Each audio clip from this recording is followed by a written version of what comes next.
प्रणाम प्रणाम। देउताको सुनि बातै ती निरपतिले सुत्छु म भन्दा भए पाइ त्यो बर सुत्न खातिर उनी सोही गुफामा गए।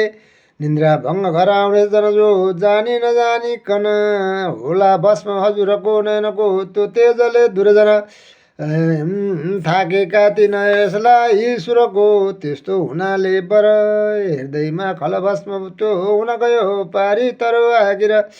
त्यसको युक्ति रचेर श्रीहरि उता आफू लुकेका थिए एउटा कारण पारी त्यो युवनको सहारा गर्दा भए। त्यो बेला जब भस्म भयो यवन यो त्यो बाहिर निस्किकन राम्रो रूप चतुर्भुजी प्रभुजीको पाए त्यहीँ दर्शन। साह्रै नम्र भई बारे चरणमा हेर्नाथे ईश्वर आई दर्शन बक्स्यो गरी कृपा अहिले दया सागर। बारम्बार प्रणाम गर्छु पदमा गोविन्द रक्षा गर ज्ञ गर्नुभयो सशरीरले बिन्ती सुनि सन्दर। हे राजन तिमीले अघि तब ठुलो मेरो गरेका थियौ जानी भक्तमा आई दर्शन दिँदा यो रूप देखि लियौ।